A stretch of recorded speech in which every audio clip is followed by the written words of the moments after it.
Most people who consider themselves financially responsible will never become wealthy. Not because they don't work hard, not because they are reckless, not because they don't care, but because the very rules they follow quietly prevents it. Here's what's crazy. The person who budgets perfectly, avoids debt, and saves every month often retires with just enough. Not freedom, not options, just enough. And the reason isn't discipline, it's strategy. We were never taught how to avoid losing money. We were never taught how to build it. And today, I'm going to show you exactly why playing it safe is the fastest way to stay stuck.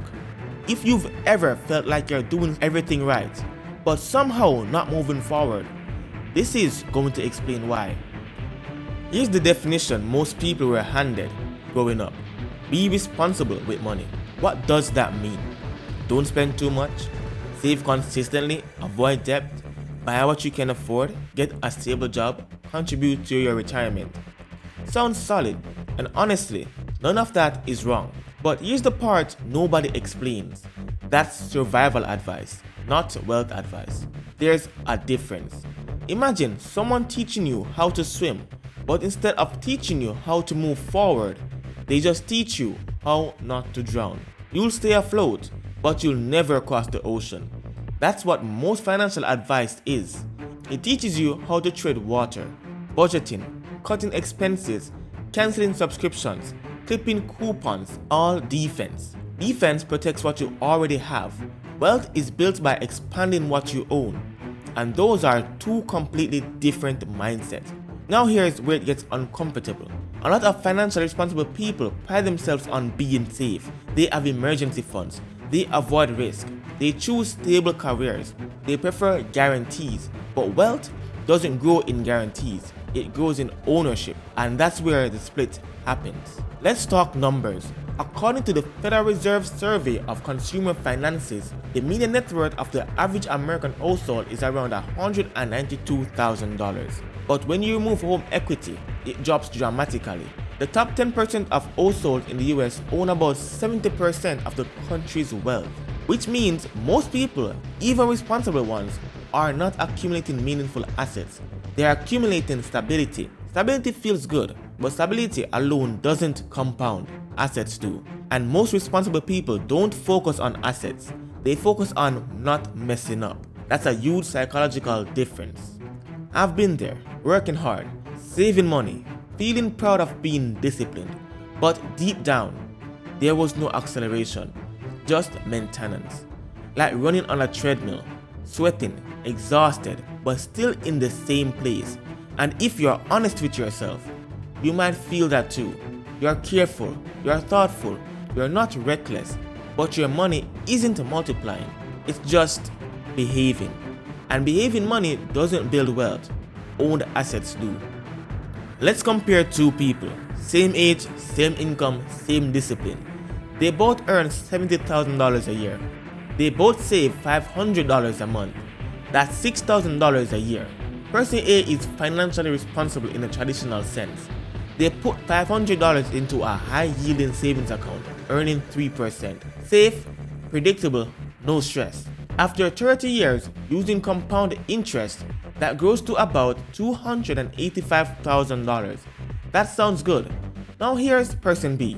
Same $500 a month, but instead of prioritizing safety, they prioritize ownership. They invest consistently in broad stock market index funds, averaging around 8% annually long term. After 30 years, that grows to about $745,000.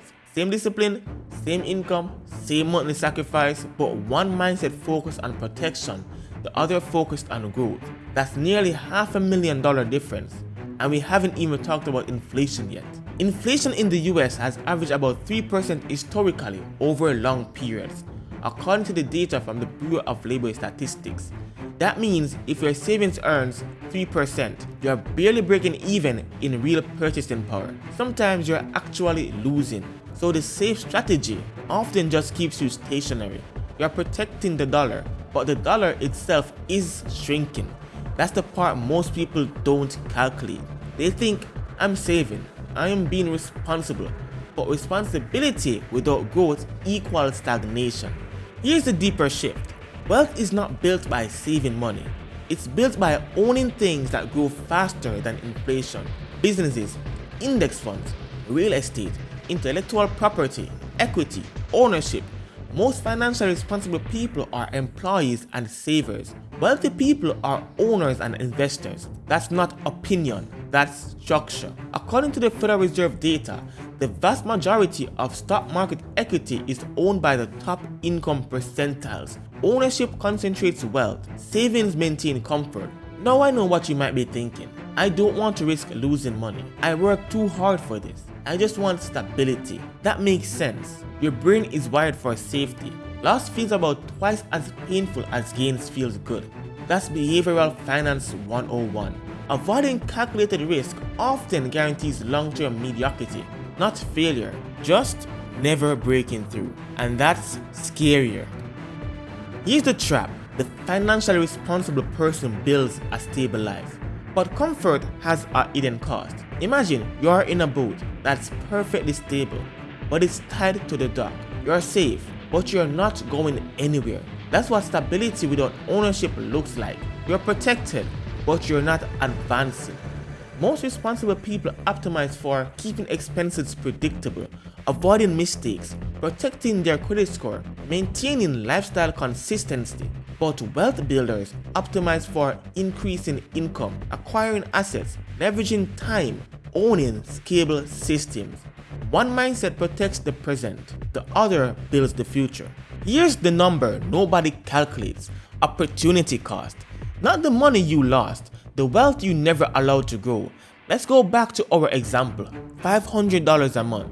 Saver at 3%, about $285,000 after 30 years. Investor at 8%, about $745,000. That's roughly a $460,000 difference. Now imagine it's $1,000 per month at 3% over 30 years, around $570,000. At 8%, $1.49 million.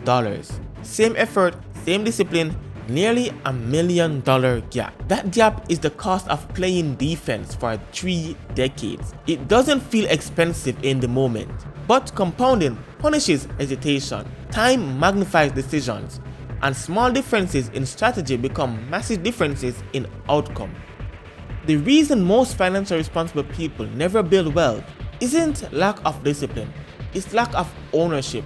They master survival, but never shifted into expansion. They avoid mistakes, but never allowed momentum. And over 30 years, that difference becomes massive. You don't drift into wealth, you position for it. You don't stumble into leverage, you acquire it. And if you are watching this, chances are you're already responsible. You already care. You already think long term. That's powerful. Imagine pairing that discipline with ownership, with intentional growth, with assets that work while you sleep. That's when responsibility turns into wealth. And here's the real question. Are you building protection, or are you building power? Because one keeps you safe, the other sets you free. And once you see the difference, you can't unsee it. If this video hits you a little, good. Don't just nod your head and move on. Do something tonight. Open your banking app. Look at your accounts. Ask yourself one honest question. Am I building protection, or am I building ownership? How much of your money is still sitting? How much of it is positioned to grow? Because awareness without action changes nothing. But one shift, one decision to move from saver to owner can change the next 30 years of your life. And if you're serious about building real wealth, not just looking responsible, subscribe for motivation, for strategy, because we're not here to play defense anymore. We're here to build leverage. And the earlier you start, the less you'll have to catch up later. I'll see you in the next one.